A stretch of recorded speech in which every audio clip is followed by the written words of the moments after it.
Olá, bom dia. Estamos começando mais um Política Cruzada aqui pela TV Paranaíba. Que bom que você está aí acompanhando a nossa programação, discutindo um assunto que tem muito a ver com o seu dia a dia, que é a política. E aí as várias vertentes da política, né? Hoje nós vamos falar da política econômica. O presidente Michel Temer baixou um pacote de bondades para empresários e outros contribuintes que têm dívidas com o governo federal. O texto prevê 3 grandes modalidades de adesão: parcelamento de débitos junto à Receita Federal e também 2 tipos de dívidas com a Procuradoria-Geral da Fazenda Nacional. O prazo máximo para se fazer esse pagamento é de 180 meses, o que daria aí 15 anos. Já o desconto previsto é na modalidade de pagamento à vista, com o abatimento de 90% dos juros, 50% das multas para os débitos com a Procuradoria da Fazenda Nacional e ainda há previsões de descontos de 25% para os encargos com os honorários advocatícios. Para falar sobre esse assunto, hoje nós estamos recebendo aqui 2 especialistas no tema, lógico. Está conosco aqui o Reginaldo Rosa, consultor tributário. Prazer, muito bom recebê-lo aqui pela primeira vez. Seja bem-vindo. Obrigado. E também o Benito Salomão, economista, está sempre conosco. Hoje vai nos ajudar a entender melhor o que é este pacote, essa medida provisória que o governo federal assinou na semana que passou e já está em vigor, já passa a valer. Agora tem que passar pelo Congresso Nacional, que é o trâmite legal, né? Nos próximos 120 dias, o Congresso tem que aprovar para aí sim ela ter em definitivo o tempo hábil aí para negociação. Se não tiver, aí pode perder a validade, o governo vai ter de novamente buscar uma outra forma de compensar isso aqui para fazer caixa. O que o governo quer?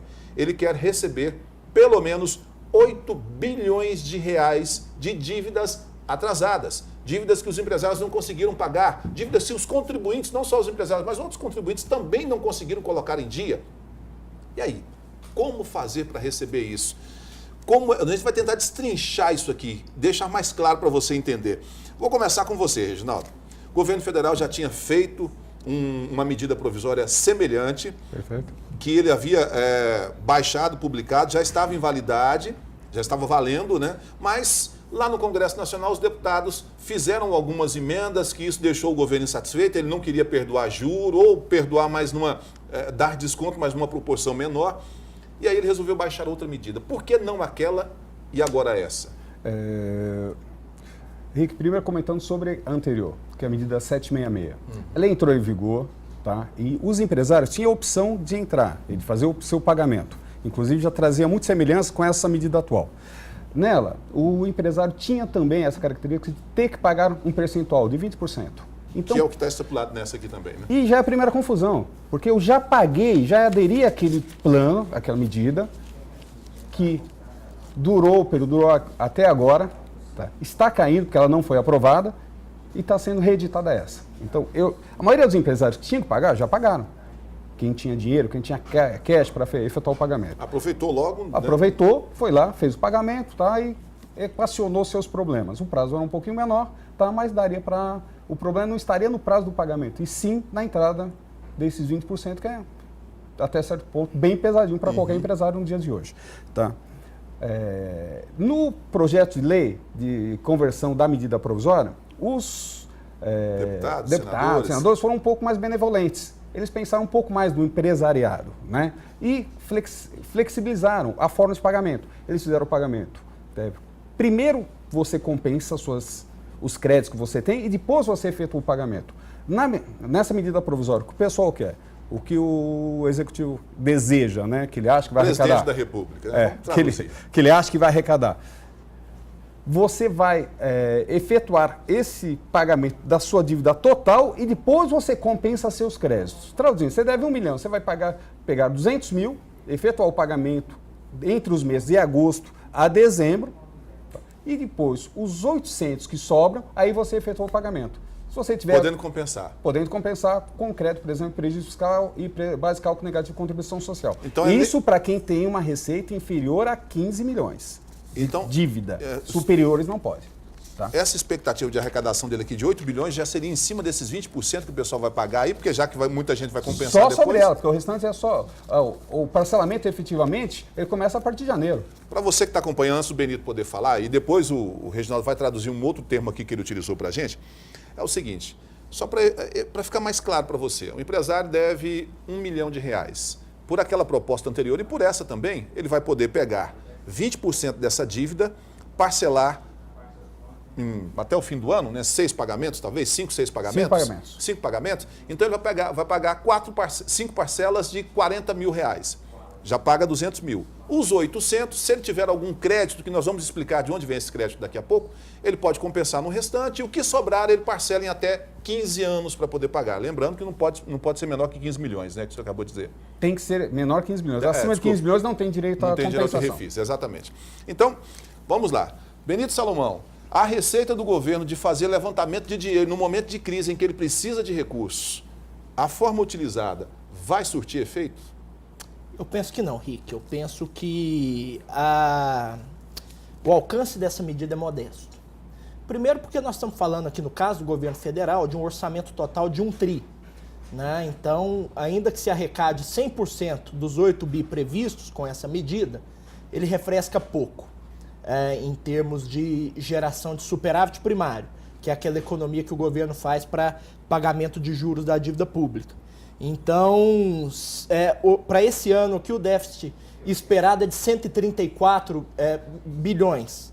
Né? Então, ainda que se arrecade os 8 bilhões, que eu acho que não arrecada, você não tem ali um horizonte de alívio financeiro por essa modalidade.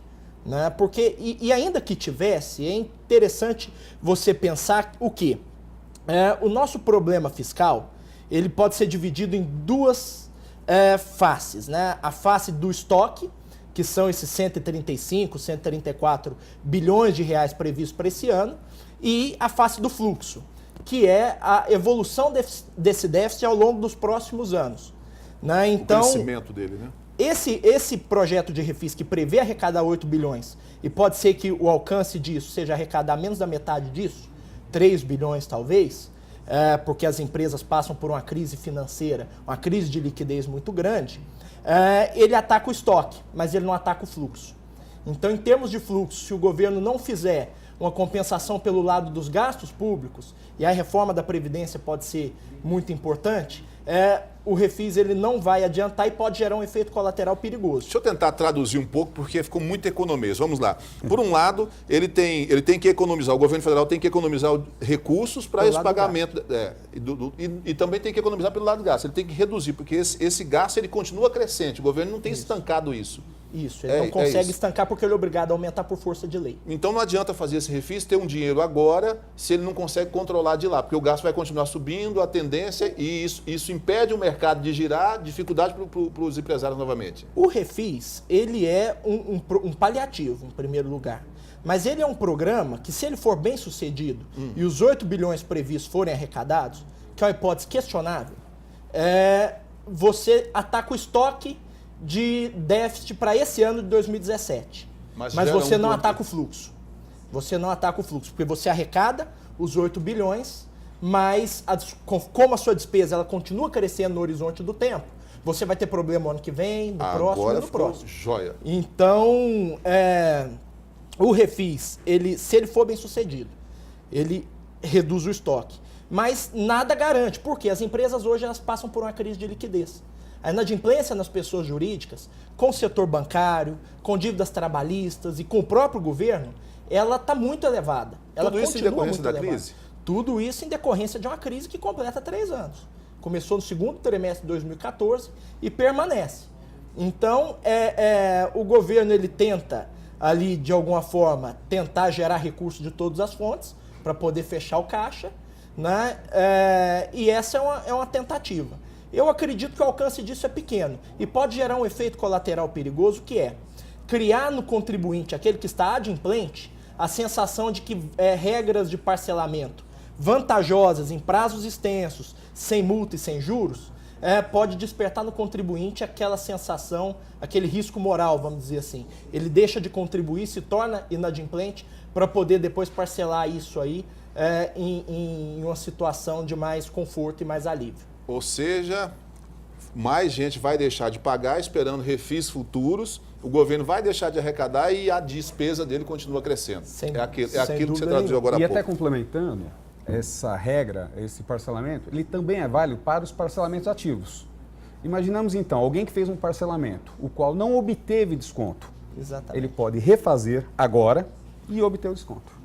Pensemos então que ele tenha feito um ano passado, o parcelamento passado ou um anterior a esse. Está ativo, está na parcela dele, está pagando, está bonitinho, tal, fez ele 60 pode pegar vezes. o que ainda está sobrando aí para pagar e entrar nesse. Pode entrar nesse, obter desconto. E, aliás, é a tendência natural, né? Sim. É a tendência natural, porque se você não fez um parcelamento a coisa de 3 ou 4 meses atrás, com regras menos vantajosas, o ideal é aderir agora. Se a gente for observar do ponto de vista jurídico, fala isso, né? Uma lei ela não pode retroagir para prejudicar, ela pode retroagir para beneficiar. E aí é um benefício, né? Agora, para o empresário que está assistindo em casa, o Benito já deu a cartada, né? Para o empresário que está assistindo em casa, ele deve estar revoltado com essa situação. Reginaldo, como é que e aí você trabalha para os dois lados? Você faz consultoria, tanto para quem deve quanto para quem está pagando em dia. Como é que você sente isso? Como é que esse empresário que está ali em casa assistindo agora, pensando, poxa vida, eu estou em dia com tudo e estou sendo prejudicado? Como é que fica essa relação? Imaginemos a situação. O caixa não estava sobrando. A pessoa, para honrar a sua obrigação tributária, fez uma operação financeira. Captou juros baixos. São tão pequenos, né? Não são elevados juros bancários, né? Pega o dinheiro bancário para pagar seu imposto. Beleza. Tá. Quem não pagou... Teve desconto. Vai ter desconto e ele está com a sua dívida bancária, qual que ele não vai ter benevolência alguma. Realmente, a situação deixa o empresário chateado, quem anda em dia. Eu conheço alguns que estão muito chateados com isso, que ele sente meio estúpido. E como é que o governo vai lidar com essa revolta deles? Agora a pergunta é para os dois, como é que o governo vai lidar com isso aí para evitar um problema que você já acabou de cantar ele aqui, de dizer, antecipar ele aqui, prever. O ano que vem esse empresário provavelmente vai falar assim, opa, agora eu vou tirar o pé do acelerador e não vou manter os impostos tão em dia. Como você já havia me dito anteriormente, eu vou preferir manter os salários dos meus funcionários em dia e vou deixar o imposto para depois, porque antes estava invertido, ele estava mantendo o imposto em dia e atrasando 5, 10 dias no salário do funcionário dele. Agora ele vai inverter, vai pagar o salário do funcionário em dia e vai atrasar o imposto. Como é que ele...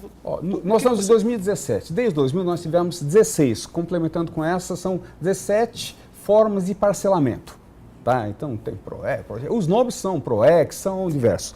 Tá? Praticamente um é anual. Ou no máximo 2 anos você tem um plano de refinanciamento. Então quem claudica um pouquinho na sua parte financeira, não tenha dúvida, ele suspende tributo. A não ser que ele necessite certidão negativa para manter sua atividade, licitações, verbas públicas, ele deixa o tributo e espera o próximo bonde passar, ou o próximo refis. Certamente virá. Isso é âmbito municipal, estadual, federal, né? E aí, Benito? Inclusive, você também é empresário, né? Além de ser economista, de ser bastante atuante nesse setor, ser professor universitário, você também é empresário. Como é que vocês têm essa sensação? Como é que você analisa isso? Em primeiro lugar, eu acho que o governo ele não está muito preocupado com o que o empresário está pensando, não. Ele precisa arrecadar, ele precisa fechar a meta que ele votou na LOA do ano anterior e, enfim, ele joga a medida aí para ver se o empresário adere e o que ele precisa é ter dinheiro no caixa. Então, infelizmente, ele não está muito, acho que ele nem pensa nisso, né? Na revolta que os empresários... Agora, nós empresários, de forma geral, estamos aí sofrendo com os efeitos dessa crise, porque, em primeiro lugar, em todos os setores, né, as nossas vendas diminuíram. Né? As nossas vendas diminuíram. Então, a nossa receita diminuiu. Né? E nós estamos sendo obrigados a fazer, enquanto empresas, enquanto famílias, ajustes de dar inveja em muito governador aí. Né? Então, reduzindo ali plano de investimentos, no caso das firmas, no caso das famílias ali, reduzindo o padrão de vida, né? Para poder adequar a nova realidade orçamentária. O governo não. Os governos não. Os governos continuam expandindo seus gastos, continuam produzindo déficits fiscais altos e continuam tentando, de alguma forma, colocar a mão no nosso bolso para resolver o seu problema de insolvência, o seu problema de déficit. E isso é muito ruim. Isso é muito ruim, porque todo imposto, Rick, olhando a economia sob uma perspectiva do fluxo de renda, é um fluxo de renda que sai da iniciativa privada, ou seja, das empresas, das firmas e das famílias, e vai para o setor público. E cada real que entra no setor público ele é muito improdutivo. Ele não é retornado para a sociedade na forma de cidadania. E nós estamos falando de um país cuja carga tributária é 37% do PIB, ou da renda nacional. Né? E com mais um déficit nominal, que é a despesa financeira do governo federal, de 10% do PIB, nós estamos falando que 40% da demanda no Brasil passa pelo governo. E um governo que não é capaz de oferecer aí o mínimo de cidadania de volta para essa população. Bom, você que está acompanhando aí, no bloco seguinte a gente vai continuar discutindo esse assunto e a gente vai tentar traduzir um pouco mais para o seu dia a dia. Não saia daí.